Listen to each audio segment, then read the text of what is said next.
Hi, everybody, and thank you for joining us for another episode of the PHNX Suns podcast, brought to you by the DraftKings Sportsbook app, America's #1 sportsbook app. Don't forget to hit that like button, subscribe wherever you get your podcasts, and leave us a 5-star review. We've got so much to talk about in today's show. I'm Lindsay Smith here with Saul Bookman, Espo, and Gerald Bourget is also joining us from the 5G Verizon Performance Center. Basically where the Suns work out, that place, and where they have all their practices, because we got to hear from Suns general manager and now president of basketball operations, James Jones. He was recently promoted to hold both of those titles, and we got to talk with him today, and so we got a lot to dive into. You guys ready for this? Let's do it. Okay, so first and foremost, I think we should just kind of break down what he told us as far as what this role looks like from his perspective. Gerald, do you want to start there? Yeah, so he was saying on the day-to-day side of things, especially on the Suns side, not a lot is going to change with this new title that he has. He's still the general manager. He's not looking to hire a new GM at this time or anything like that. But he did seem excited to be a little bit more hands-on on the Mercury side of things, which if you go back to the original press release, it does mention the Mercury in there. So that was kind of the main difference, I think, moving forward. He'll be a little more involved with the Mercury from here on out. Gerald, did I misread the situation? You said, it doesn't sound like he'll be looking to hire a general manager, but in listening to that, it sounded like he was open to the idea of that may be in the future, maybe not this year, but down the road, that might actually be a possibility, and that he would be delegating some of his responsibilities currently to his staff. Yeah, he did say something to the effect of not at this time, which wasn't just a complete shutdown of like, no, I'm going to be doing that moving forward. So I don't think it's anything that would happen in the near future. But yeah, if you get a kind of promotion to this president of basketball ops position, if you're going to be doing more stuff with the Mercury, I'm sure he's leaving the door open down the line if he wants to, delegate some more of those responsibilities to another GM that he brings in. That's always a possibility. But as of right now, he's going to be doing both those duties. There's a lot of speculation in terms of what this really means in the grand scheme of things. Does it give him more power to make moves? Does it give him more flexibility to maneuver the roster the way he sees fit, as opposed to maybe the final say going to higher up leadership? Like, what was the biggest takeaway that you got from that? Yeah, he was very complimentary of the support he's received from Sam Garvin and their current ownership situation. He was saying, we're not hamstrung in terms of making moves or spending money or anything like that. It's been very free-flowing as far as those conversations and his ability to continue doing his job as the GM of the Suns. So that's what he's saying, at least. Like, I don't know how much, if it wasn't true and he was being hamstrung, it's not like he's going to come out and say it, but it is good to hear that he's saying that his duties, his job has not been impacted by kind of the fluid ownership situation. Does he have authority to get Lindsay a new orange beanie? But what's wrong with this one? I want a different one. I like this one. I kind of found it really interesting, since we're on the topic of ownership, that, okay, from my perspective, low-key sound like he was really excited for new ownership to come in. And I'm sure, like, you could say, yeah, of course, wouldn't you be excited to have, like, a situation like this be finalized and done and over with? Maybe I'm just putting my own personal feelings into this a little bit. Low-key kind of felt like he was throwing a little bit of shade. Yeah, like, for the first time ever, it felt like we got James Jones being like, I'm excited for a new owner. Yeah, and I think it's understandable, not just because of the turmoil and the outside perception that he's now facing, that he doesn't have the full authority to make the moves that he wants to make or the full autonomy, but also the fact, you look at the things that Sarver said in that report. They are directly aimed at James Jones. They're directly aimed at Black people within the organization. So, after reading something like that, it's only natural to throw a little bit of shade at the guy that's leaving as he walks out the door. Yeah, I'd imagine too, when you hear the kind of names that are being thrown around, the idea of having a deep pocketed owner in here as the new president of basketball operations, that probably sounds pretty good as well. If you get to keep your job, that's the other Well, part of this yeah, coin that that we is the haven't other really part of this, talked about, because there's a like- good possibility whoever decides to buy this team comes in and completely cleans house. I think basketball would be a little bit more safe from that type of situation, especially because they have a winning product right now. Yes. But you still never know. I mean, we literally saw the same fucking thing happen when Sarver took over. And yeah, they had success initially, but then he fucked everything up, right? And yeah, so but it wasn't. He didn't come in and fire Brian Colangelo. There weren't like a mass cleaning of basketball operations. I mean, D'Antoni was hired before Brian Colangelo was there. Like, it's not like he came in and fired people. I think the basketball operations, coaching staff, those groups are safe. If I'm sitting on the business side, I'm clenched pretty tight right now because I have a feeling I'm not long for this. But Gerald, did you get a sense of that this hiring was him being rewarded for the leadership he's shown through these challenging times over the last year, rather than some kind of trying to, solidify where he is in the organization? Yeah, absolutely. He was saying he didn't have any preconceived notions when he first joined the Suns about where he would be, 3-4 years down the line. But obviously he was saying it's really gratifying. I asked him, if you take a step back and reflect on your time here, being at the helm of one of the biggest turnarounds in the NBA over the last few years, like, how do you reflect on that and evaluate, next steps? And he was saying it's gratifying to be here. It's really special. And I don't take that for granted. But obviously, like, we haven't achieved our ultimate goal. And until we start winning titles, there'll always be another challenge, another obstacle. So as far as kind of shielding himself from a new owner coming in and cleaning house, I think any owner that's going to be investing billions of dollars into this franchise is going to look at the job that he's done, look at the way he's kind of insulated himself with this GM position, with this president of basketball ops position, with the people that he's hired in this front office, and they're going to want to be him to be a part of it. Like, you're not buying just the Suns, you're buying the experience of having these players, of this executive, and James Jones has done a tremendous job. So obviously they haven't gotten to where they want to go. There's still steps to take. He was very complimentary of this roster, but obviously there's still that Jay Crowder situation. But for the time being, like, he's pretty pleased with where they've gotten. Gerald, you don't have to answer or respond to this because I know you're still in the building, but I didn't buy the idea that James Jones didn't have an idea of where he wanted to be in this organization 3 or 4 years ago. The man seems like he always has a plan. Same, Espo, I'm with you. Yeah, I mean, I'm just repeating what I heard. That's all I'm doing. Okay, so there were a couple updates as far as specific players on the team, which I found very interesting. First and foremost, let's talk a little bit about Jay Crowder, because he kind of shared a little bit of insight as to why moves haven't been made and things of that nature. What exactly did he say, Gerald?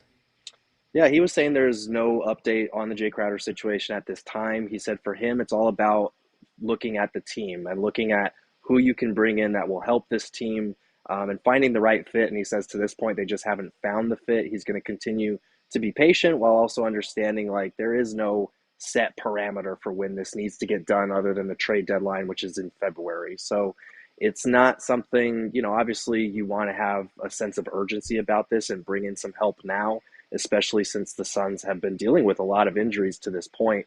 But he was saying he's extremely proud of the way that this group has battled against that adversity, against 1-point losses, guys being out. So it doesn't sound like there's kind of a fire under him right now to get a deal done in the near future.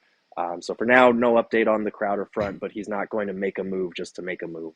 I also thought it was really interesting that because he was asked, he's like, so are you guys paying Jay Crowder? Which we all had assumed that he was, because if not, we would probably have heard about fines for not reporting and all that kind of stuff.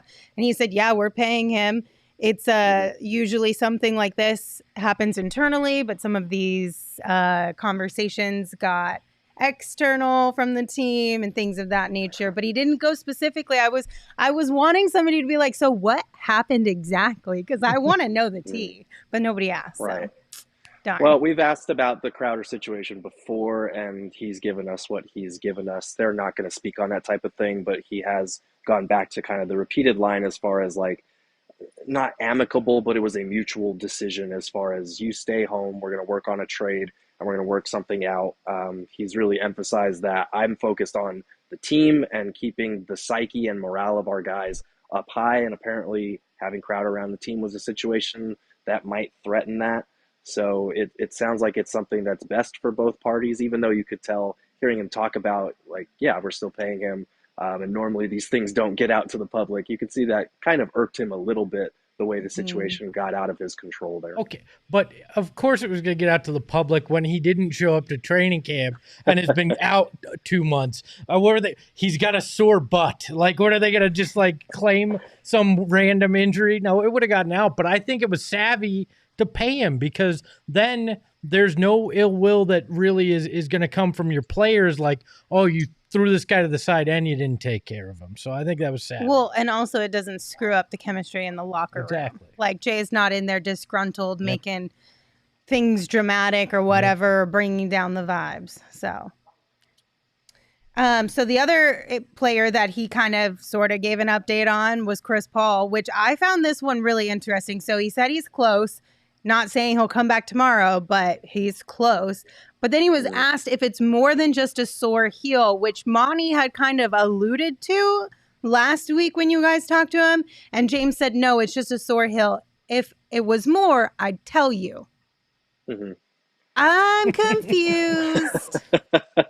So am I. I mean, honestly, so am I. I don't really know what to add to that, because, you know, he kind of just blatantly shot down the sore right heel, anything more than the sore right heel thing.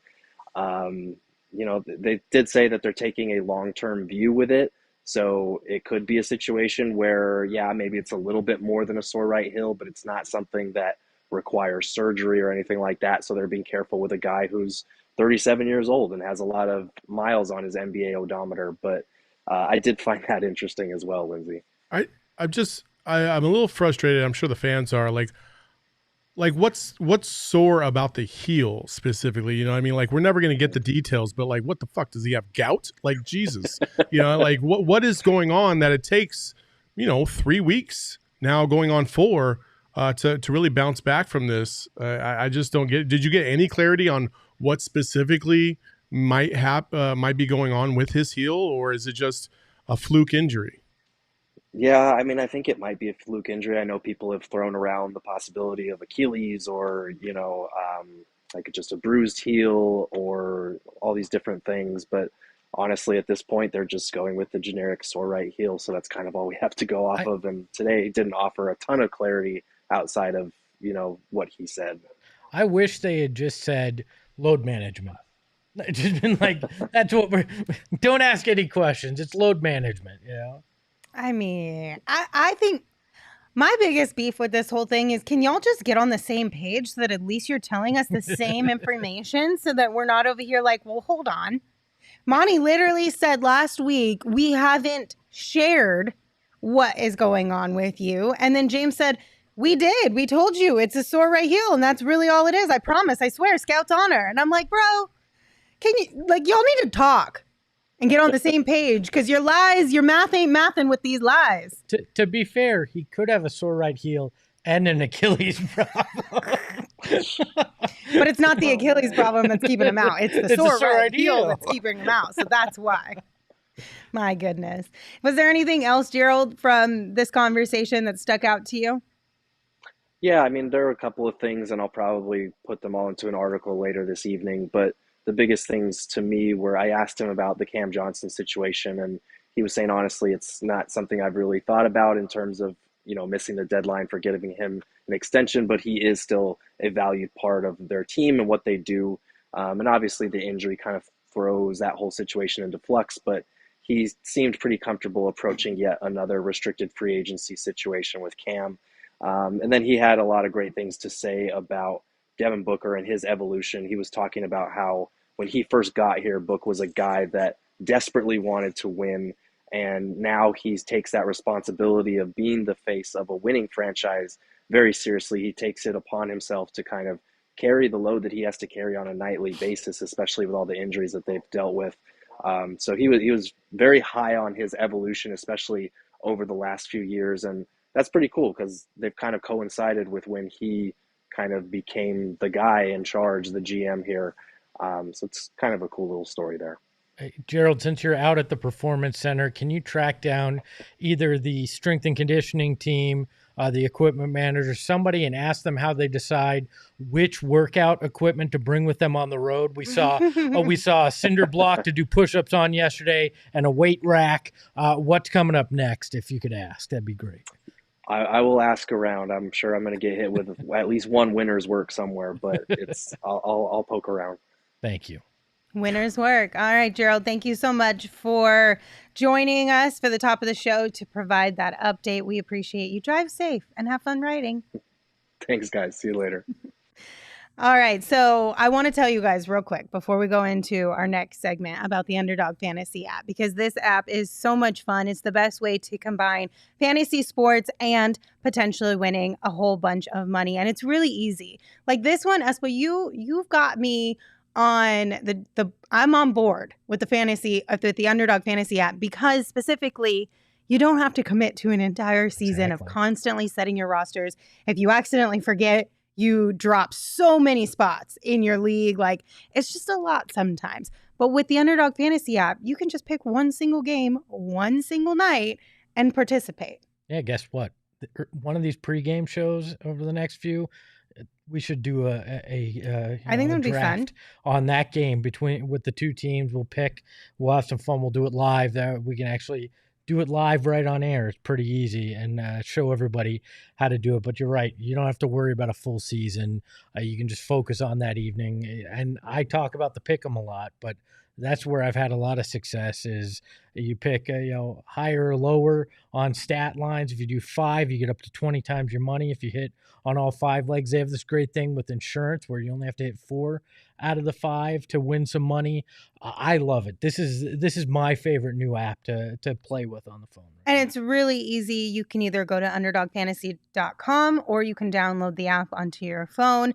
But make sure you're signing up with that promo code PHNX, because when you use that promo code, Underdog will match your first deposit up to $100. So also, I don't know if you guys heard when we first started the show, there was a lot of noise going on in the background here at the PHNX studios. That's because our crew that was out at the Four Peaks watch party today for the U.S. World Cup match rolled into the studio right before we went live here on the show, and they were just on another level. They were so excited, so hyped, not just because the U.S. won, but because of all the fun that they were having out at Four Peaks for the watch party. And I want to remind you guys that you should also come out and hang out with us. The next one is tomorrow. It's Mexico versus Saudi Arabia. It's a noon kickoff, and the watch party kind of starts around 11 a.m., but as Saul has mentioned before, we highly recommend you guys showing up a little bit early because it gets pretty crazy. It gets real packed. It's a heck of a lot of fun. There's giveaways, there's guest appearances, there's beer specials, all the things. And if you guys want to join us out there for one of these watch parties, you can register at the link in the description of this show. The next one's Saturday. The next one's tomorrow. The next US one is Saturday. Is Saturday. It's USA the Netherlands, right? Netherlands. Yep. Which everyone's saying is going to be a tough one, huh? Oh, yeah. Yeah, Netherlands is a top 3 team in the world. It's been a fun ride. It would be the upset of all upsets if they could pull that off. How fun would it be to be with a group if you were able to pull off that upset and you're all out there having a great time together? That would be such a chaotic but exciting, memorable moment. You should go, Lindsay. It's only at 8 o'clock in the morning. Oof. The doors open at 7, folks. Breakfast 7. Breakfast and beer. I mean, what's better than that? I mean, hell, you're not stay wrong. up Friday night, have fun, and then go straight over there. I mean, why And then not? go to bed. Yeah, go to bed right after. Look, I'm getting into soccer a little bit with the World Cup, but it is the most. It's a sport all about anticipation. Not a lot of payoff, just a lot of anticipation. But that can be fun as well. It can be, absolutely, especially when you got a bunch of people around you who are in the same boat as you. So we do have a super chat from HM. Thank you, HM, for your super chat. Said, watching from Hobbs, New Mexico. Love the show. We appreciate your support. Thank you for joining us. We're happy you found a found us over here. We're I happy need- to have you here. Are they related to Gerald? That's what I I need to wonder, know. are you, HM? Are you do you know Gerald's family? It's actually Gerald. He's yeah. Hobbs, New Mexico is actually a legendary basketball spot. If you don't know about that, there's a lot of research out there. Just Google it. Hobbs, New Mexico, pretty dope. I'll have to look Legendary into high that. school basketball. Nice. All right. Okay. So last night on the post-game show, we got a really cool chat from Mega Giants 89, and they said, with a 14-6 record, what are some of your biggest takeaways from the Suns this season after 20 games so far? We did touch on it a little bit last night, but I feel like we should have dedicated a little bit more time to this. And I just want to start it off by saying what James Jones said about this team earlier today in his media availability. He said, "This team is just special. There aren't any challenges that are daunting to us, whether it's injury, external situations, or factors, back-to-backs, tough one-point losses. They don't affect our psyche." And that is something that I think embodies this entire team and has for a while, but this team specifically, because they have gone through quite a bit in the first quarter of this season. Well, even before the season. Yeah. And honestly, like, we've talked about it, but I don't know if we've actually sat back and really realized, like, that's a lot for somebody and a team to handle, especially with the amount of expectations that this team had coming into the season, being able to manage all of that and still find success. Well, define expectations, I guess, is the first From place I would Suns start. fans, I would say our expectation was still not necessarily championship or bust, but pretty close to. Well, yeah. I think I wasn't. I guess I wasn't asking for you to answer that because sorry. I was trying to get somewhere More else. hypothetical. My bad. But thanks anyway. Because the fan base has different expectations if you just ask from one person to the next, right? And the This is expectation right now was, can we just get through the regular season and get to the playoffs, right? But then you're hit with adversity and the game changes in the middle of the season because now you're like, well, okay, well, as we sit here right now on paper, we potentially don't have a championship contending team. But the Suns are playing at a championship level. Well, Devin Booker is. And now other pieces are starting to come forward. So I would say my biggest takeaway is just the adjustment from one game to the next that this team is really just embracing. You know, back in like 2015, you know, the whole next man up thing was really prevalent here in the Valley with Bruce Arians and the Cardinals. And it just seemed like no matter who was getting hurt, they would just plug another guy in and boom, they still continue to win. Not this year's Cardinals. But the Suns are basically doing the same exact thing. It's like these guys are getting injured. Okay, whoever's going to fill that gap, they got to step it up and play at a high level. And that's exactly the beauty of this team. And that's what James Jones is talking about in terms of resiliency and just, you know, it is a special team. Okay.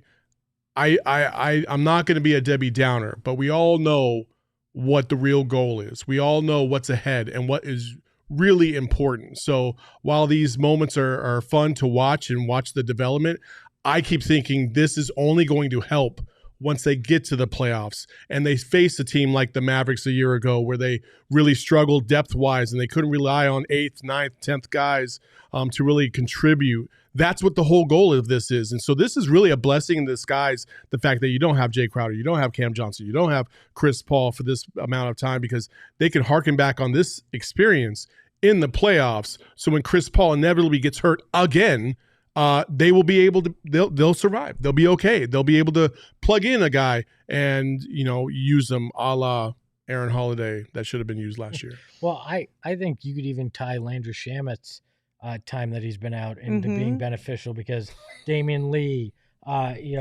ever showed up? Jr. I mean, I don't No, know. but he was By taking forcing minutes. Monty's hand to play somebody else, to give somebody If else a tree a falls shot. in a forest, But you brought up an interesting thing, Lindsay, when we think about it.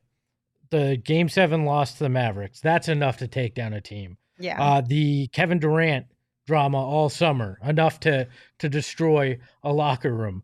The DA signing an offer sheet and the whole dance with all that, again, something that could have taken him down. The ownership scandal. I mean, Those are 4 things right there. Before the season even and then Jay started. Crowder demanding a trade and being sent home. I mean, that's 5 things before the season starts that could take down an organization that doesn't have the right kind of culture. The Suns have taken that body blow, all 5 of them, plus the injuries, and are still sitting atop the West. Can I just say one thing, just to go back to when Gerald was on in the first question you asked about Jay Crowder? I think that there's a lot of athletes out there that really show and understand what professionalism is all about. Jay Crowder, to sit there and see all these things that are happening to the Phoenix Suns, and a lot of them are out of the players' control, right? Just about everything was out of the players' control themselves, right? Outside of the Dallas Mavericks loss, right?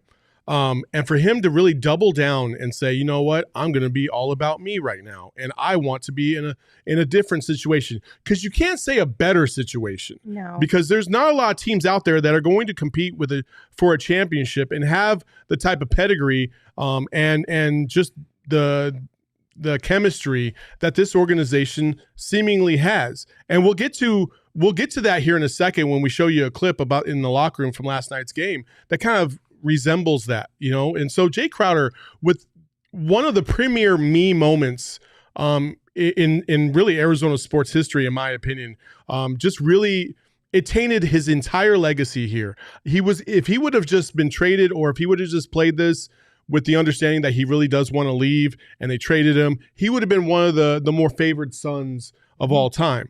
But instead, he completely took himself out of that equation by making it all about him. He's either going to come off the bench, and he didn't like that, or he wanted a contract extension and he wasn't going to get it because he's a little long in the tooth and you don't know what else he has left. He's inconsistent during the playoffs. You don't know what you're going to get.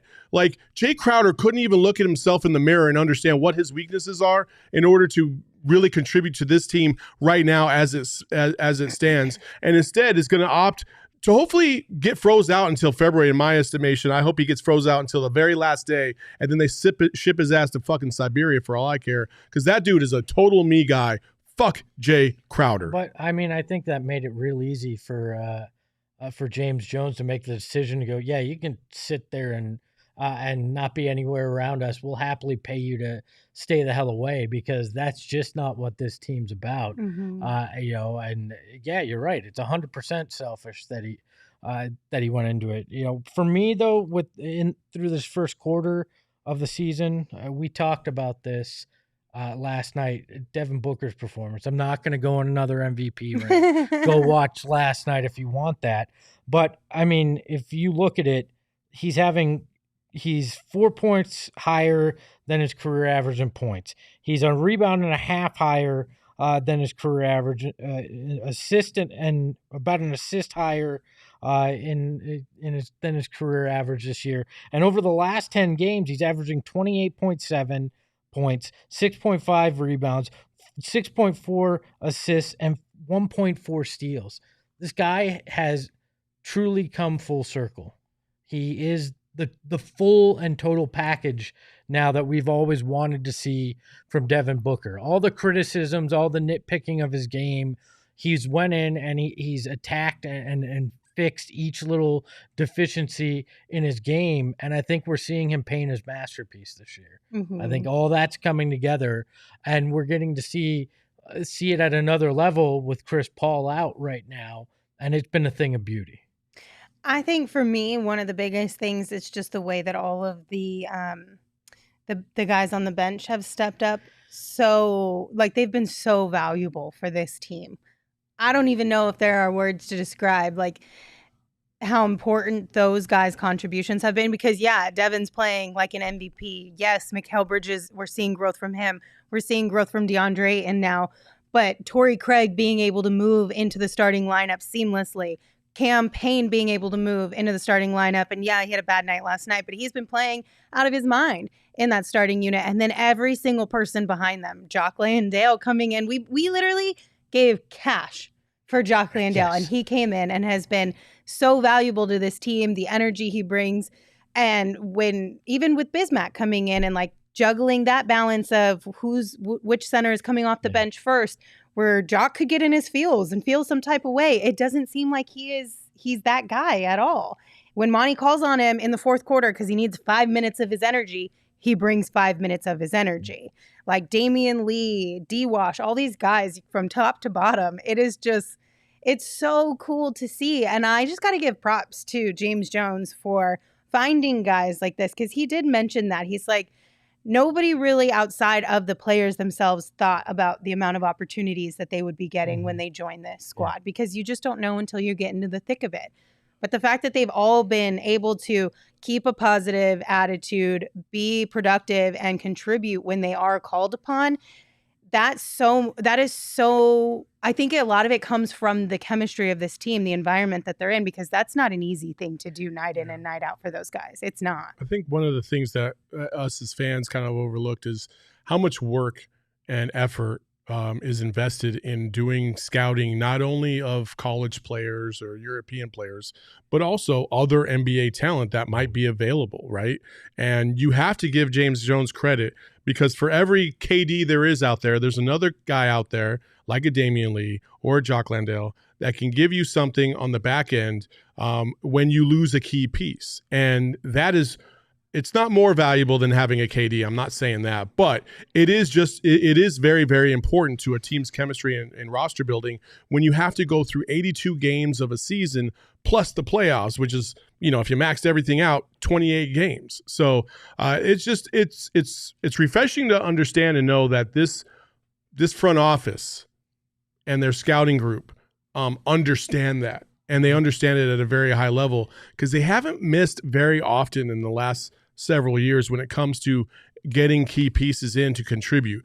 Torrey Craig last year wasn't very good, but Torrey Craig the year before was fantastic, right? So that seems like it's more of a Torrey Craig thing than it is an organizational thing or a development thing. And then now he's back. Torrey Craig is back to where he was 2 years ago. Should we blame where was he? The Pacers? Yeah. We're going to blame the Pacers. We had to work his brain to be like, Torrey, you are that guy. We had to take out the old chip and put in the new one. Exactly. It's the Pacers' fault that Torrey wasn't Torrey when he first got back with his team. We can't use the same excuse for Campaign. Campaign, same thing. Like he had a great year and a half, struggled last year. Now he's bounced back. So I just love what this team has done and really how they put everything together, because we tend to freak out because we're like, oh my God, they didn't go get Murray from the Hawks. They didn't. All these pieces are moving around, and we're like, oh my God, we're not part of this. Why? We're failing. And then at the end of the day, we're still first in the West, and it's like, all right, yeah, maybe I could have calmed down a little bit. Yeah, and I think in the moment when you're hearing KD, all these different things, you're not really thinking about the importance of some of those guys that are on the bench. And you're not thinking about, hey, in reality, one or two of these guys could shift a playoff series. Yeah. Usually the stars, you pencil them in for what you're going to get.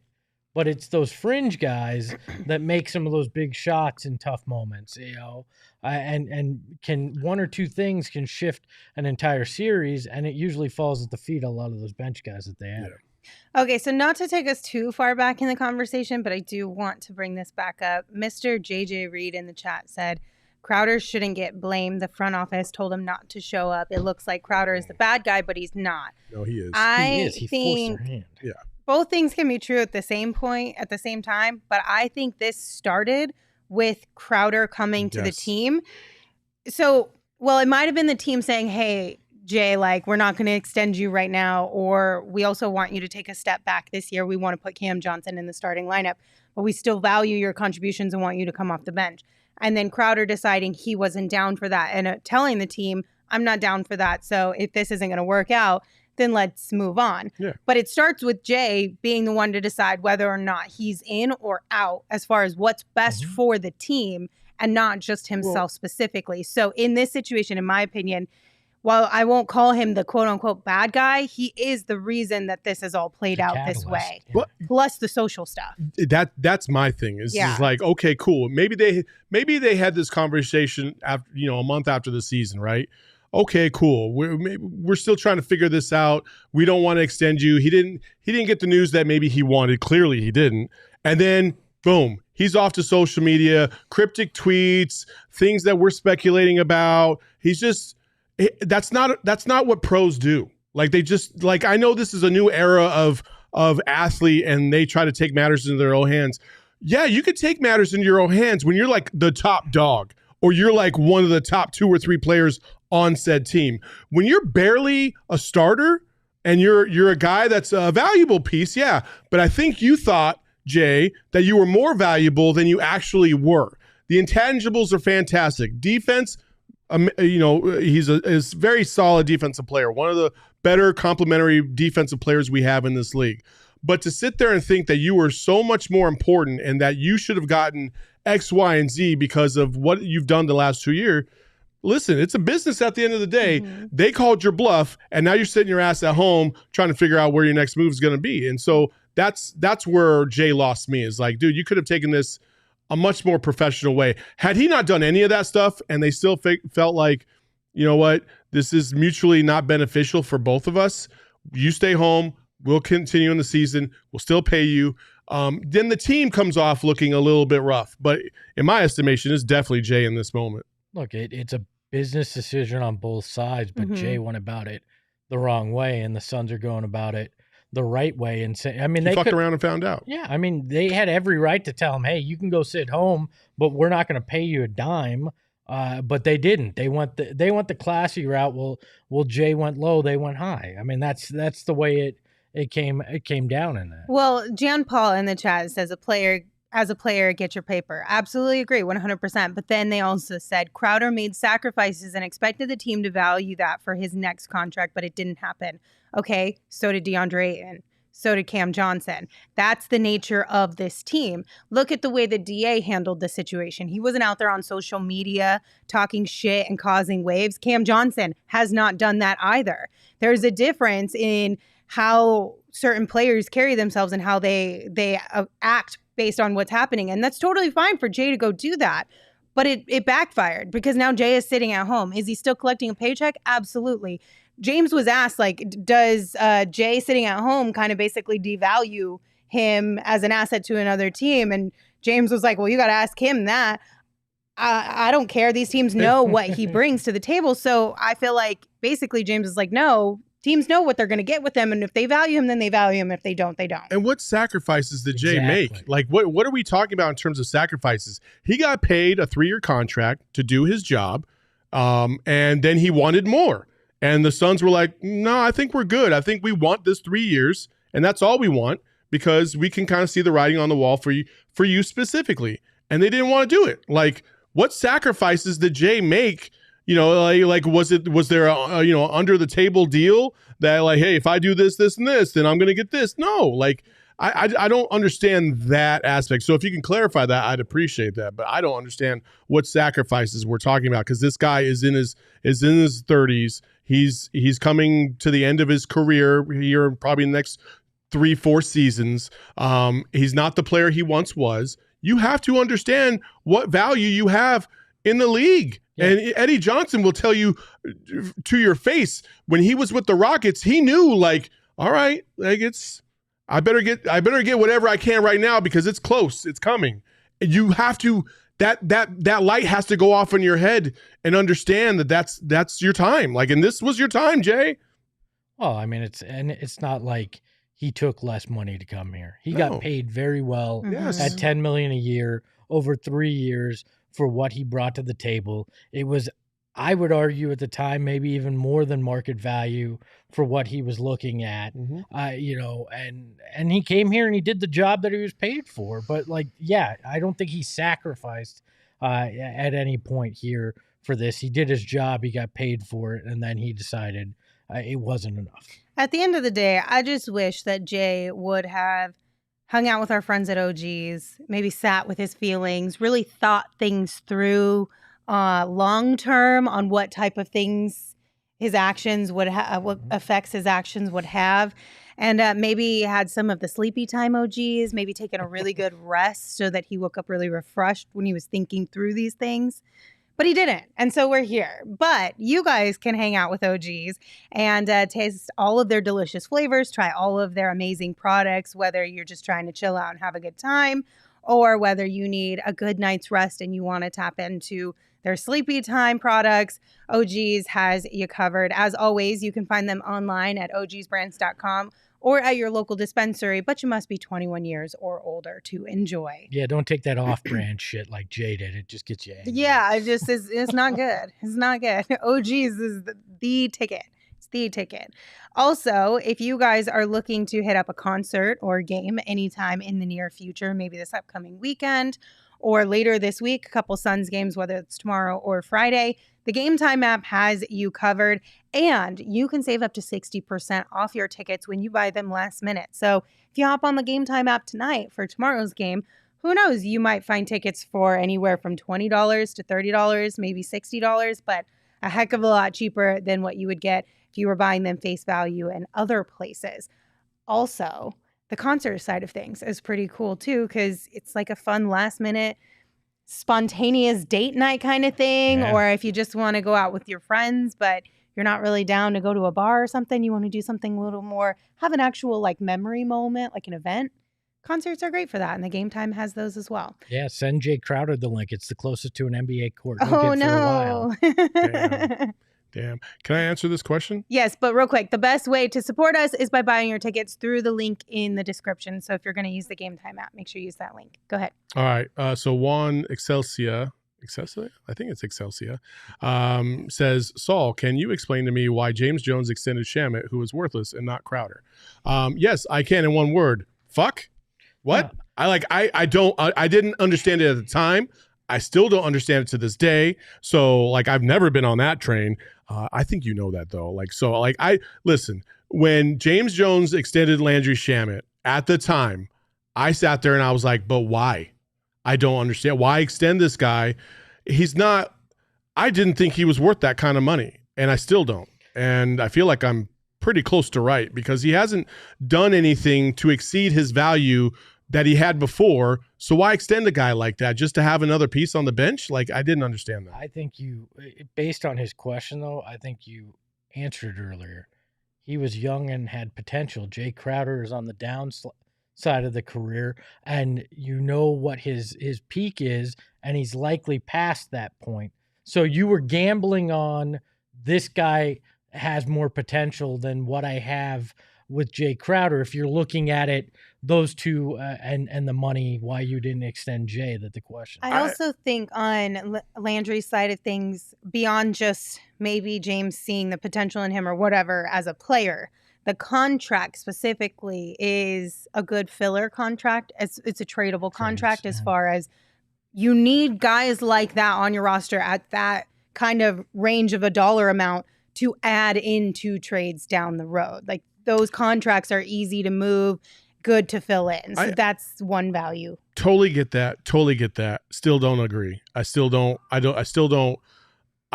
think there's other players out there that they could have given similar contracts to, that at this point would have provided more value than Landry Shamet has in the 2 years that he's been here with his organization. He has not added very much value.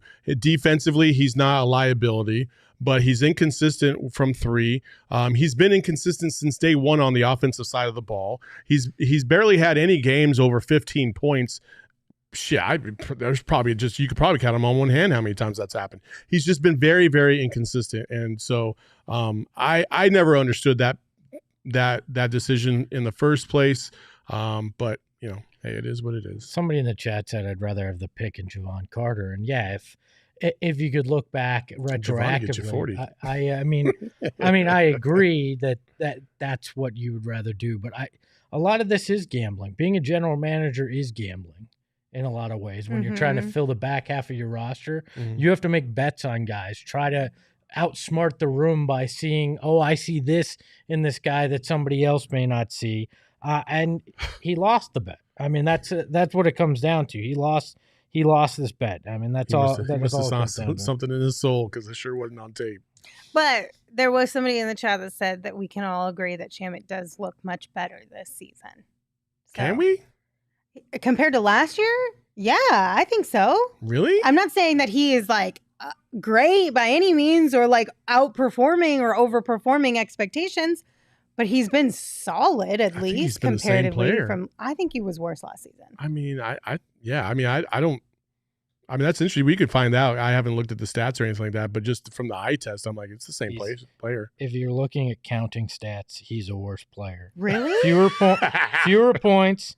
I feel like assists, he's been better. Fewer rebounds per game. It's because you want him. You really want him to succeed, and I just appreciate want him to that, get 35 Lindsay. gosh darn points. I will say this, Lindsay, you are correct. He's exactly the same 3-point shooter, 36.8% both years. So, but well, missed bet. I mean, maybe it was a bad maybe gamble. it's just because I'm rooting for him. He had a good game against the T-Wolves. He did. He had a really But good it's game. also because he was probably woozy in that game. He was having an out-of-body experience in the moment. So he had that F it mentality in his brain because he just did not care. His brain Maybe was that's saying, what he "F it, I'm needs. swelling." I just want Landry Shamet to get 35 points. I know everybody wants So 35 bad. points because they want to see me I don't know what you guys are going to do. Probably try to get me to put a tramp stamp on my back or something like that. Well, but we agreed that it was Next to the nothing one you have? permanent. It's okay. All right, moving on from this conversation. Saul mentioned there was a really cool video that we have for you guys. After last night's win against the Kings, we got this video from the Suns in the locker room. Hey, gentlemen, look, that's an impressive win on many fronts. Book 44 points in 40 minutes. Okay, that's freaking impressive, all right? And then I got to say this to the bench. It takes a lot of character and integrity and mental toughness to wait and not know you're going to play. And I'm proud of the way you guys handle it. That's the sign of a really good team, okay? And the last thing is, congratulations. Yeah, Player of the week. everything, Come man. on.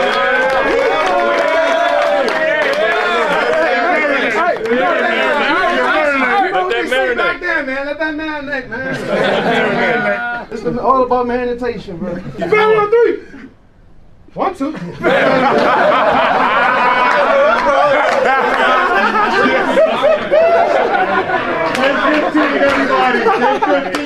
I mean, if that's not a perfect example of what the vibes are around this team, I don't know what. I mean, you could tell that DA is like the class clown. Yeah. He's always been that kind of fun-loving guy, and that's actually hurt him in the eyes of a lot of people in the Valley because they're like, oh, he's not tough. He doesn't play strong, and he's soft and stuff like that. And I think he's kind of changing that narrative a little bit, especially in the last couple of weeks with his performance on the court. He looks stronger. He looks more assertive. He's talking to dudes. He's being more aggressive.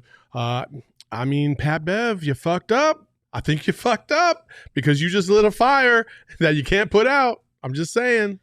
What caught my attention, Monty has finally spoken to DA, but what we didn't see in the video, DA didn't speak to Monty. And Oh my God, Espo. that's how stupid the stuff at the beginning of the year was. Like, you would see something like this and some people would be like, yeah, but no, everything is fine. Look at that. That's guys having fun, enjoying themselves. There is a bunker mentality with these guys. Family is a word that's bristled at in a lot of this, but it feels like they have that kind of family feel to it. It's a business, but You do know that the vibes are elite when anybody can smile in Sacramento. Just saying. 1, 2, You 3. guys, again. Sacramento's awful. Sacramento. It's not nearly the worst, though. Yeah. Isn't their arena by a cow pasture? No, it used to be. No. The old one used It's to got be. like a little plaza Yeah, now around they're it with like downtown. real cute Arco malls Arena and used to be- shops and things Arco Arena like used to be by that. It used to be in the middle of fucking nowhere. yeah. Well, it's not anymore, okay? Yeah, well, you can have your lasers and your Golden One Center. We'll take the better basketball team, Sacramento. Anyway, I mean, that was a really good video. And like you said, it does show how great the vibes are around this team, how much they seem to really care about each other, and how much they enjoy being around each other. Oh, But yeah. that's not new news to any of us who've been watching for a while, whether it's the dancing video or them talking about spending time at each other's houses playing video games or having Thanksgiving dinners or just showing up because they just want to hang out. Yeah. As if they don't hang out enough at work. You know what I mean? Like Yeah. this team likes each other. Yeah, I think something has been unlocked in DA, though, and it may have been Pat Bev doing it. So I mean, I'll take that. I'll take that for sure. All right. Anything else, you guys? Oh, we're not going to play the Barkley video? Oh, Emma, you want to grab it real quick? Grab the Barkley video real quick. It's in chat. I fucking loved it. Does it not? Okay. Did that We'll not end sound with like a that. conversation we would have had during a late night? 1,000,000%. post- We A or million you percent. two? Oh, No. us two, and you would have been You Ernie would have been Johnson. sucked into it for sure. Yeah. Absolutely. Well, while we're getting that video for you, which is really funny, it's cringe, but it's funny. Let me tell you about the DraftKings Sportsbook app. So right now on the DraftKings Sportsbook app, if you download it and sign up using the promo code PHNX, you can place a $5 pregame moneyline bet on any NBA team to win their game. And if they do, you're going to get $150 in free bet. So this is really fun because yesterday, Espo, again, no crazy rants, okay? We talked about the MVP odds on the DraftKings Look at Sportsbook me. app. Look at me. Sorry. Devin is, at least as of last night, was at a plus 4,500. You get these $150 in free bets. You throw $25 of that free bets on D-Book for those MVP odds. It's free money, so it's not like you're really losing out on anything. And the odds are so great that if Devin is able to pull this off and he wins MVP, you're going to be walking away with a bunch of cash in your pocket. I love the free bets for that specific reason, where you can take even more of a larger gamble on some of these things for bigger payouts. Yeah. Because you literally aren't losing anything. So it's kind of cool. He jumped to plus 4,000 after last night. So basically, you better hurry up and get in on the action. Again, that's the DraftKings Sportsbook app with the promo code PHNX. Minimum age and eligibility restrictions apply. See show notes for details. Emma, do you have it? Give me like 2 seconds. Also, Okay. while we're here, Gerald wrote an article about the one and only Damian Lee today. Mm-hmm. It was fantastic. And just a reminder, that shit's free. Yeah. I know it used to cost you money before, but it's not anymore. It's free. Go check it out. It's awesome. He does such a great job really detailing everything. And go check out the site and then become a diehard because you're going to get hooked and you get all types of discounts. You get to hook up with us. Sorry. Whoa, You get to- Whoa. Hey-o. You get to hang out You with should us. see that face Emma just gave. You get to hang out with us in the Discord, okay? Now hook up with us. It's gonna be, that's going to have to be a lot more than $79.99 a year. Listen, we would have sold a lot of diehard memberships. So you get to hang out with us in the diehard. Emma's like, stop, Saul, just gonna stop. keep digging. Let's go. Anyway, it's really dope. There's also some diehard only merch that you get to check. That you get to take part in. It's pretty dope. Listen, you get to be part of an exclusive club because you pay for it. So I mean, why not? So it's pretty dope. Just Not that kind of club. go PHNX.com. Go PHNX.com. Hook yourself up. Really changes that term die hard when you go that direction. So. I'm really enjoying this moment because usually it's me who says something stupid. And I knew you guys you guys pile on me, so this is great. I love knew my this. time would come. I knew my time would come. Like, Hey, as soon as I said hook up, I was like, nah, shouldn't have said Well, that shoot. shit. I screwed Brian, up. the PHNX Ranch coming soon. Oh, Jesus Christ. Only if we were in Nevada. Are you guys ready for the video? Yeah. The video ain't much better. It's not. Well, we're about to find out. Go, Emma. I was thinking about the tattoo. You know, about my mom. I'm gonna get 2 big M's on my ass. So when I'm standing right up, it's gonna say mom. And when I stand upside down, it's gonna be wow. What do you think? I'm dumbfounded. Mom and wow. It's just an M and an M. I know. But when Where's the O? I had to go there, didn't I? Yes, you did. Wow, mom. Wow, mom. See how it just rolls off the tongue? Wow. See? My favorite part of this is he's like, so when I'm standing upside down, like, when the F is Charles Barkley going to be standing upside down? Sir, can you do a handstand? I don't need Like, to, can you? I don't need to know about Charles's private life like that. Oh, he was like, where's the O? Oh, damn it. I love that Ernie Johnson finds a way to still remain classy Mhm. even when he walks into the middle of that joke. He still is like, I'm a respected journalist. I will be treated as such. Oh my God. It's just, this reminds me, because I feel like this joke in a more PG way, where it was like this, like wow, but with your fingers, and then you would make the O. It happened when we were children.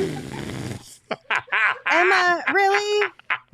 Really, Emma? I don't remember this from when I was I feel like it remembering was like a thing with like kids in middle school. I don't know. I guess maybe I did grow up I was Sierra in Vista, college so when who you were knows? in middle school, so how would I know? I mean, It was Emma's like a younger thing. than her. I've She's never laughing heard it too. with a behind. Okay, now you have. okay. The only reason that I was laughing is because we did like the thing, but we didn't do the mouth. Like, It was just this. yeah, That's all- and that's then it? like the shape of your mouth was the O. It wasn't like you're Thank you. opening. But you said you open your mouth, and I looked at I didn't Saul say and I lost open. I it. just said you kind of made the shape. Even if you did like a Dear kissy Lord. face thing that could make the same shape ish. I used to think Lindsay was the Ernie Johnson of this show. Clearly not. But no, this is not a I'm a journalist, you will respect me moment. So, this is you know what this is? You know what this is? do I want to know? This is instant karma for me making fun of Saul. Yep. Yeah, I mean, yeah. Yes, it is. Hello in the chat. Is Lindsay throwing up gang signs? Also, Yes. speaking of signs, I was told and I was asked by multiple people that, okay, well, we know what the fake sign is for 11. Yes. But did you ever tell Lindsay No. what the actual sign was for 11? Sure didn't. And so I'm going to tell her right now. You're such a liar. It's 11. Like this? What Are is you, it? am I doing something bad? What does it really Are mean? you lying to me? 1, 2, 3, 4, 5, 6, 7, 8, 9, 10, 11, 12, 13, 14, 15, 16. So like this? 17, 18, You do 19, it twice or once? 11 because it's 2 ones. Okay. If you Well, keep that's kinda doing it, it cool. means Yeah. asshole, though. So Oh my God, no, it does not. I mean, at this point, I don't know if I trust you No. anymore. I preferred our original 11. Lindsay, to be fair, this was a clearly obvious not right scenario. I'm aware. Are you though? Because you don't even Yes. trust when I'm telling you the actual right Yeah, but side. because now it's a thing. So now I really don't. I don't trust it because it's a thing now. This is like my father used to tell little white lies to me when I'd ask questions, right? And he told me something like Chevrolet. They named Chevrolet after a French general, right? I'm a kid. So I go to school and I say that, and people are like, you're an idiot, right? So now I never trust anything my father says to when me. people are playing with their fingers, don't ever lead off a sentence with, "This is what my father." Oh, used to God, you Oh, awful okay. person. By the way, Gilbert says she's the Kenny Smith for Oh, sure. Okay, we gotta go. That's it. No, Espo, no, we're done. Espo, we're done. Thank you guys for joining us. We appreciate you. We'll be back tomorrow. 30 minutes before the game starts. And post game afterwards. You can follow me on Twitter at Lindsay with AZ. You can follow Gerald at Gerald Bourget. You can follow Saul at Saul_Bookman. And you can follow Espo at Espo. Espo, take us home. Saul, here's your original 11. Ahoy, hoy, everybody. Terrible. Combo since KJ, Marley, and Charles. If you squat, just sitting on the chat, get involved. Rhyme say it's got flavor. Known to shine greater, glide like Tom Chambers in Bulls versus Lakers. Off that pick, I'm Devin Booker. Bringing